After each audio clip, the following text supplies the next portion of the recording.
Madrid, 1871.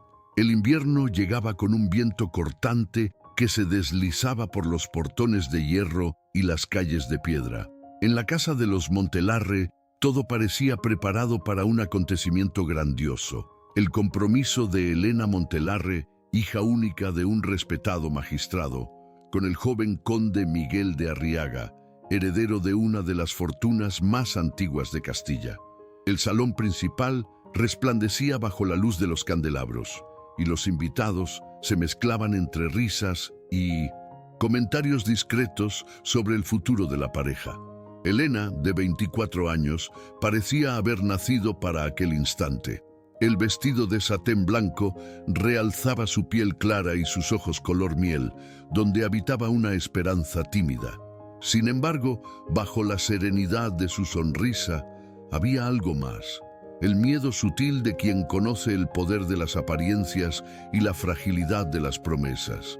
Miguel, elegante y altivo, mostraba la misma sonrisa que ella había aprendido a admirar, sin saber que detrás de ella la vanidad comenzaba ya a imponerse sobre el afecto. Entre el tintinear de las copas y el sonido distante de los violines, el conde recibió discretamente una nota de manos de un criado. La abrió con naturalidad, pero al leerla, su expresión cambió.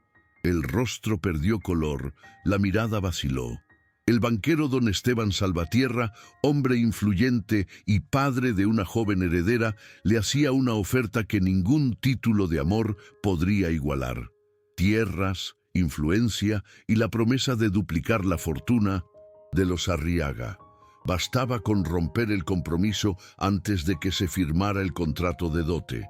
Miguel levantó la vista y por un instante vio a Elena entre los invitados, riendo inocente, sin imaginar que en ese mismo momento él ponderaba el valor de su propia lealtad. El narrador, si pudiera suspirar, lo habría hecho allí, porque hay decisiones que no nacen del odio, sino del miedo, y el miedo de los hombres es casi siempre más cruel que su maldad. Cuando el reloj marcó la medianoche, Miguel de Arriaga alzó la copa de cristal, listo para el brindis que sellaría el compromiso ante la nobleza. El salón se silenció y las miradas se dirigieron hacia la pareja. Elena, con el corazón acelerado, esperaba escuchar las palabras de amor que siempre había imaginado, pero en su lugar escuchó el sonido de su ruina. «Señores», dijo el conde, con voz firme, «por respeto al honor de mi familia, no puedo continuar con este compromiso». Las palabras cayeron como cuchillas sobre el mármol. El murmullo de los invitados se transformó en un zumbido ensordecedor. Elena se mantuvo erguida, sin entender. Su padre se levantó confuso mientras su madre llevó la mano al pecho. Miguel continuó, sin siquiera mirarla: «Lamento profundamente, pero la situación financiera de los Montelarre ha sido ocultada. No puedo comprometer mi nombre con deudas y deshonra». El silencio que siguió no era solo social, era una sentencia. Elena sintió que el cuerpo se le helaba. Intentó respirar, pero el aire parecía escapársele como arena entre los dedos.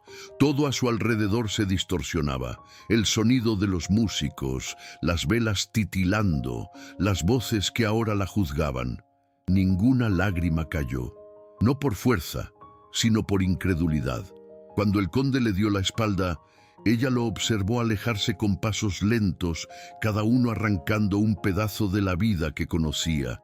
La rosa blanca que llevaba en el pecho se desprendió y cayó sobre el suelo pulido, pequeña, silenciosa, pero devastadora. Aquella noche, Madrid durmió bajo el rumor del escándalo. Y cuando el amanecer tiñó los tejados de rojo, la casa de los Montelarre ya estaba vacía. El padre, abatido y avergonzado, partió con la familia hacia una aldea lejana del interior, llevando consigo el peso de la deshonra.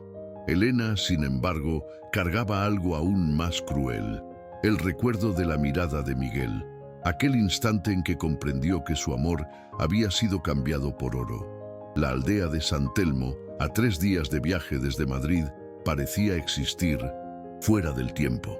Allí, entre colinas silenciosas y casas encaladas, el viento traía el olor de los olivos y de la tierra mojada. Fue en ese escenario donde Elena reaprendió a respirar. La tía viuda, doña Mercedes, acogió a la familia con discreción, sin preguntas ni consuelos. La casa era sencilla, de ventanas estrechas y suelo de piedra fría. Elena cambió los vestidos de seda por ropas de algodón y comenzó a ayudar en las tareas domésticas. Al principio, sus manos temblaban al sostener la aguja, no por debilidad, sino porque aún sentía el peso invisible de la humillación. A veces, al caer la tarde, se sentaba en la veranda y observaba el horizonte, intentando entender cómo un sentimiento tan puro pudo transformarse en vergüenza. Pero con el tiempo, el dolor comenzó a perder forma. Comprendió que la vida, incluso en silencio, continuaba, y que en el fondo, sobrevivir era el primer acto de valentía.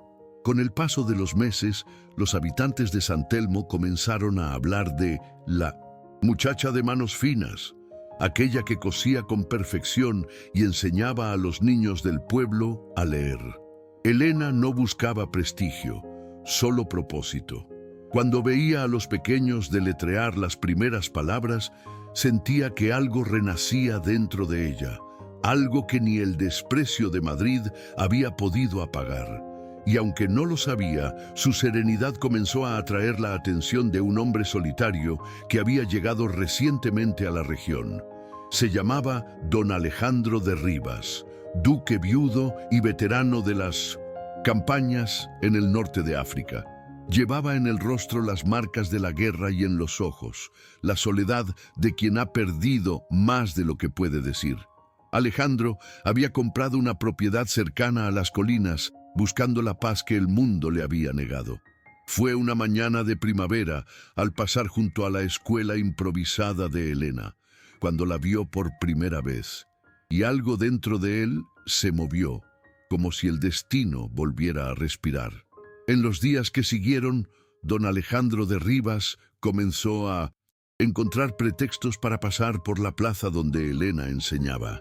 A veces fingía observar el mercado, otras decía buscar libros para su sobrina, pero en realidad lo atraía algo que no sabía nombrar. Elena, por su parte, notaba su presencia a la distancia. No había gestos atrevidos ni palabras cruzadas, solo un respeto discreto, como si ambos temieran perturbar la calma frágil que habían conquistado.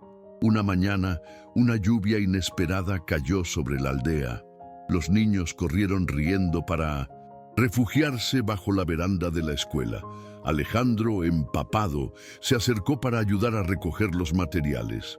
Cuando sus ojos se encontraron, por un instante, el tiempo pareció vacilar. Él vio en ella no a una mujer caída, sino a alguien que, aún herida, permanecía entera. Y Elena, sin saber explicar por qué, sintió algo que hacía mucho no sentía: seguridad. Desde aquel día, el duque comenzó a visitar la escuela con frecuencia. Llevaba cuadernos, lápices y libros de cuentos españoles antiguos, diciendo que los niños necesitaban buenas historias, pero era evidente que el obsequio era para ella. Elena lo recibía con gratitud, siempre manteniendo la distancia respetuosa que la prudencia exigía. El pueblo, sin embargo, comenzó a murmurar. La maestra y el duque, decían en las panaderías, él la mira como quien ha olvidado su propio pasado. Y quizás era verdad. En las tardes en que ella leía en voz alta para los pequeños, Alejandro permanecía bajo la sombra de los olivos, solo escuchando. Su voz, serena y firme, parecía devolverle la fe que la guerra le había arrebatado.